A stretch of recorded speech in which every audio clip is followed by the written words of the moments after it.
लोग ना बड़ी जल्दी चीज़ों को ना मतलब उनके ऊपर एक थोपना शुरू कर देते हैं। जैसे आपने 40 साल पहले की बात करी और हम कॉमेडी की बात भी कर रहे थे। आजकल की जो कॉमेडी मूवीज़ हैं कुछ नहीं सिखा रही हैं, उल्टा सीधा कुछ भी परोस देती हैं। पहले सीरियस चीज़ों को एक कॉमेडी की तरह पेश किया जाता था। एक मूवी अगर आपको याद हो, जाने भी तो यारो, उससे बड़ा एक पता नहीं आपको, सटायर, बिल्कुल बिल्कुल उससे बड़ा मैसेज कि भाई एक्चुअल में सिस्टम कैसे काम करता है, उससे बड़ा मैसेज नहीं था। लेकिन वो इतनी कॉमेडियन मूवी थी, आप उस मूवी में पेट पकड़ पकड़ के हंसते हो, लेकिन एंड में जो मैसेज है ना वो भी पहुंचा दिया। और आजकल लोग कॉमेडी को ऐसे समझते हैं, अरे यार एक बार देख लिया बस काफी है, वो वाला सीन, क्योंकि कोई मैसेज है ही नहीं। हाँ, क्योंकि मैसेज उसमें नहीं रहे, बिल्कुल आप सही कह रहे हैं। तो पॉइंट सुशील सर, मुद्दा मेरा ये कहना है कि अगर हम जीवन को थोड़ा सा भी समझने की कोशिश करें, एक तो ना जीवन का, चलो आपने मेंटल हेल्थ पे बात की तो एक उदाहरण देता हूँ मेरा अपने व्यक्तिगत तौर पे, मैं जड़ पे बात करने की कोशिश कर रहा हूँ। हाँ जी। मैं ये मानना है सर कि ज़िंदगी जो है दही की तरह है। दही खाई होगी आपने भी, आप लोगों ने भी खाई होगी। दही जब हम खाते हैं तो उसमें शक्कर या चाट मसाला मिलाते हैं, कैसी लगती है? अच्छी लगती है, स्वाद आ जाता, मजा आ जाता, खाने का स्वाद कई गुना बढ़ा। बिल्कुल। सर सेम दही को जस्ट खाने से पहले मेरे कहने से माइक्रोस्कोप लगाकर देख लीजिएगा एक बार, बैक्टीरिया देखेंगे, इतने कीड़े दिखाई देंगे, इतने बैक्टीरिया दिखाई देंगे कि खाना तो बहुत दूर की बात है, उसकी तरफ मुंह नहीं करके देख पाओगे आप। मैं कहता हूँ सुन लो दोस्तों, जिंदगी उस दही की तरह है, रिश्तेदार उसी दही की तरह हैं, दोस्त उसी दही की तरह हैं। इनमें शक्कर मिलाओ, इनमें चाट मसाला मिलाओ और इस जिंदगी के मजे लो। बिल्कुल। ज्यादा पोस्टमार्टम करोगे तो भाई सिंपल सी बात है, कीड़े ही दिखाई देंगे। बिल्कुल। परखिए मत, परखने से कोई अपना नहीं रहता, किसी भी आईने में देर तक चेहरा नहीं रहता। इसी को एक छोटी सी लाइन में आपकी वो करूं कि हर चीज में टेलीस्कोप लेके प्रॉब्लम्स मत ढूंढो। हाँ, क्यों ढूंढ रहे हो? आप ढूंढने पे आओगे तो मिल जाएगा। बिल्कुल, इसमें कौन सी बड़ी बात है। बिल्कुल। अब हमारे साथ एक समस्या बताता हूँ सर, ये तो बड़ा आपने पॉइंट, कितना प्यारा पॉइंट है। हमारे देश में सर एक चीज भी कह दी जाती है, वही नेगेटिव पॉजिटिव देखने वाले लोग, कई लोग ये कह देते हैं कि अरे भरत से तो राम के पैरों में चप्पल भी नहीं दिखेगी, उतार के ले आए।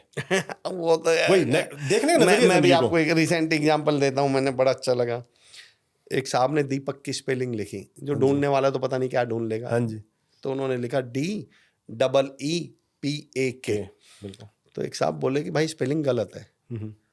तो उसे लगा DIPAK बोलना चाह रहे होंगे। तो बोला नहीं भाई ऐसा नहीं है, कई बार DEEPAK भी लिखते हैं। हाँ जी। बोले फिर भी गलत है। बोले यार फिर कैसे गलत है? बोले ये जो लास्ट वाला ही है ना, ये पहले आएगा। तो भैया अब इसका तो कोई इलाज नहीं है धरती पे, आप कहीं भी ढूंढ लीजिए। बिल्कुल। तो ये ढूंढने वालों की तो खैर छोड़िए, लेकिन ये आपने बहुत अच्छा पॉइंट कहा है कि आप एक्चुअल जिंदगी में ढूंढ क्या रहे हैं, ये बहुत महत्वपूर्ण है। बिल्कुल। मैं हमेशा कहता हूं सर, जिंदगी में जो आप ढूंढ रहे हैं वो आपको मिल जाएगा, मुझसे लिखवा लीजिए। बिल्कुल। जिंदगी जो है ना सर, ये दुनिया जो है, ये सब्जी की वाले की तरह है, सब्जी की दुकान की तरह है। कभी ऐसा हुआ है क्या सुशील सर, आप सब्जी वाले के यहाँ पहुंचे और आपने कहा भैया 1 किलो आलू दे दो, उन्होंने कहा नहीं टिंडे लेके जा, मैं टिंडे दूंगा, टिंडे लेके जा, ऐसा हुआ है क्या? कभी नहीं। आप आलू लेने गए थे तो क्या लेके आए? आलू ही लेके। कभी ऐसा हुआ आपने कहा 1 किलो गाजर दे दो, उसने कहा नहीं लौकी लेके जा, लौकी लेके, ऐसा हुआ है क्या? तो मैं हमेशा लोगों से बोलता हूँ दोस्तों, ये जिंदगी तो सब्जी की दुकान है। जो आप ढूंढने आए हो, जो लेने आए हो, वो मिलेगा, मेरी गारंटी है। आप दुख ढूंढने बैठे हो, इसलिए मैं तो कई बार बोलता हूं, दुनिया में 92.78% लोग दुखी रहने के मामले में आत्मनिर्भर हैं। आपको इनको किसी बाह्य सपोर्ट की जरूरत नहीं है, खुद ही रह लेंगे दुखी। तो आप क्या ढूंढ रहे हैं? मैं अभी सुबह ही किसी से डिस्कशन कर रहा था, दुनिया से भगवान से बड़ा AI का कोई है क्या एक्सपर्ट? ये जो AI अब आई है, ये बनाई किसके? मैं तो भगवान से बड़ा AI किसको बिल्कुल मानता ही नहीं। AI आर्टिफिशियल इंटेलिजेंस, मैं AI को बोलता हूँ ऑलमाइटी इंटेलिजेंस। भगवान से बड़ी इंटेलिजेंस किसी की धरती पे नहीं है। क्या करते हैं सर हम यूट्यूब पे, फेसबुक पे, कहीं पर भी यूट्यूब पे अगर मैं जाऊं और मैं सुबह एक गाना सुन लूं, सैड सॉन्ग, मुझे बताइए शाम तक कैसे गाने रिकमेंड होंगे? सैड सॉन्ग रिकमेंड होंगे। आज ही हमारी एक TTC की मैम हैं, निधि त्यागी मैम, उन्होंने एक कमेंट लिखा हुआ था फेसबुक पे, बोले 2-3 दिन पहले मैंने वैसे ही शौक में वैसे ही उस पर यूट्यूब पे लिख दिया, सर्च में लिख दिया मैंने कि what could be the cost of a helicopter, एक आइडिया लेने के लिए। बोले पिछले 15 दिन से मुझे लगातार ऐड आ रहे हैं कि पेरिस पे यहाँ पर घूमने जा सकते हैं, बुर्ज खलीफा का ये खर्चा। बोले मुझे बड़े बड़े ऐड आए जा रहे हैं। एक्चुअली मेरा पॉइंट ये है, ये सारे ऐड कब आए? जब आपने सर्च क्या की, हेलीकॉप्टर की कॉस्टिंग। वो सारे सैड सॉन्ग कब आए? जब आपने पहली क्या करी, सैड सॉन्ग की सर्च, मैं लिख दूं कॉमेडी वीडियो तो सारे दिन क्या आएंगे, कॉमेडी आएंगे। तो मैं तो कहता हूँ भाई मुझे बताओ ना, मुझे ये मत बताओ ये सारे दुख आपके पास कैसे आए।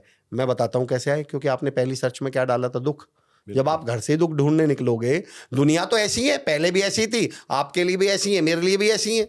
बिल्कुल। मैं इस पर हमेशा सुशील सर ये कहता हूँ, मैं आपको एक वीडियो भेजता हूँ अभी व्हाट्सएप पर, हाँ जी। तो मेरे वीडियो या फोटो भेज देने से वो आपको दिखना शुरू हो जाएगा, या आपको क्या करना पड़ेगा, उसे ओपन करना पड़ेगा, डाउनलोड करना डाउनलोड पड़ेगा। करना पड़ेगा। मैं कहता हूँ भेजती रहो दुनिया मुझे वीडियो, मैं कहता हूँ दुनिया मुझे दुख भेजती रहो, मैं दुखों को डाउनलोड ही नहीं करता।